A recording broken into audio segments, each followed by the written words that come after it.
ஆக்சுவலா வந்து Vijay த்ரிஷாவோட public appearance வந்து விஜயோட ஒய்ஃப் வந்து டிவோர்ஸ் அப்ளை பண்ணியிருக்கிறப்போ எல்லா பீப்புள்ஸுமே அந்த ஒரு ஆக்ட்ரஸ் தான் சஸ்பெக்ட் பண்றாங்கிறப்போ சேம் ஆக்ட்ரஸ் கூட வந்து அவரோட பப்ளிக் அப்பியரன்ஸ் வந்து என்ன பொறுத்தளவில் தேவையில்லாத அணி தான். ஆக்சுவலாக நான் விஜய் ஃபேன்லாம் கிடையாது, பட் எனக்கு விஜய் பிடிக்கும். 50-60 வருஷமா ஒரே ஆட்சி இருக்கு, ஓகே இந்த டைம் நம்ம டிவிக்கு ஒரு சான்ஸ் கொடுத்து பார்க்கலாம், நம்ம ஓட் பண்ணலாம் அப்படின்னு நினைச்சேன். பட் ஹியர் ஆஃப்டர் வந்து he's not fit for the CM seat அப்படின்னு தோணிருச்சு. நீங்க சொல்லலாம் கலைஞருக்கு 3 பொண்டாட்டி இல்லையா, எம்ஜிஆர் ஜெயலலிதா பத்தி தெரியாதா? நான் சொல்றேன், பலதார மனம் அப்படிங்கிறது கண்டிக்கப்பட வேண்டியது, ஆதரிக்கப்பட வேண்டியது கிடையாது. அது கலைஞர் பண்ணாலும் தப்பு தான், எக்ஸ்ட்ரா மேரிட்டல் அஃபேர்னு சொல்லிட்டு விஜய் பண்ணாலும் தப்பு தான்.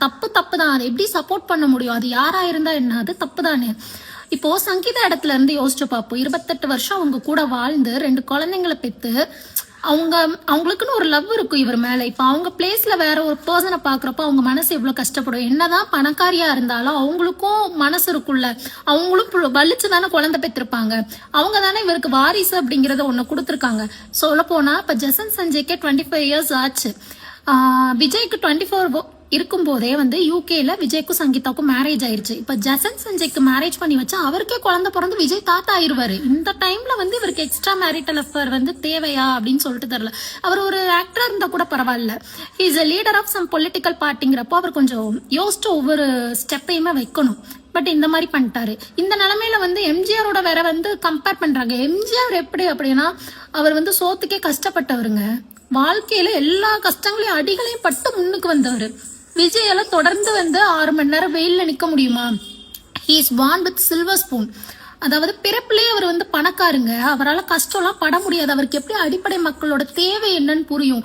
இந்தியாவில சும்மாலாம் எல்லாருக்கும் தூக்கி பாரத ரத்னா விருது கொடுத்துட மாட்டாங்க. ஆனா எம்ஜிஆர் கொடுத்துருக்காங்கன்னா அவர் கொண்டு வந்த நலத்திட்ட உதவிகள் அப்படி, அதால பலனடைஞ்ச கிராமப்புற மக்கள் எத்தனையோ பேர் இருக்காங்க. எம்ஜிஆர் கூட இவரை கம்பேர் பண்ணவே முடியாது. ஏன்னா அவருக்கு மக்களோட அடிப்படை கஷ்டம் தெரியும். ஏன்னா அவர் கஷ்டப்பட்டு முன்னுக்கு வந்தவர். விஜய்க்கு எப்படி மக்களோட அடிப்படை கஷ்டம் தெரியும்? ஆக்சுவலா இன்னும் கிராமப்புறங்கள்ல ஒரு குழந்தைய டிகிரி படிக்க வைக்கதே பெருசு, அதுக்கே வசதி இல்லாத குடும்பங்கள் எவ்வளவோ இருக்கு. அந்த நிலைமையில படிச்சு அவனுக்கு வேலை வாய்ப்பு இல்லாம வேலை கிடைக்கல, அவனும் டிஎன்பிஎஸ்சி எக்ஸாம் படிச்சு கவர்மெண்ட் ஸ்டாஃப் அவனும் படிக்கிறான் 5-6 வருஷமா படிக்கிறான், அவனுக்கு அந்த வேலையும் கிடைச்ச மாதிரி இல்லை. இதுக்கெல்லாம் யாரு பொறுப்பு? இதுக்கெல்லாம் அரசாங்கம் தான் பொறுப்பு.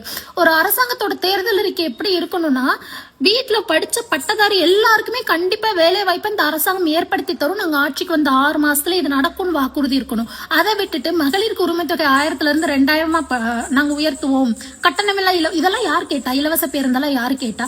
வீட்டுல ஒருத்தனுக்கு வேலையை கொடுத்துட்டா அவன் தேவையை அவனே பாத்துக்க போறான். அவன் ஏன் வந்து உங்க அரசாங்கத்தை டிபெண்ட் பண்ணி இருக்க போறான்? அவன் சம்பாதிக்க போறான், அவன் வரி கட்ட போறான், அவன் குடும்பம் நல்லாவே இருக்கும், நாடு முன்னேறும்.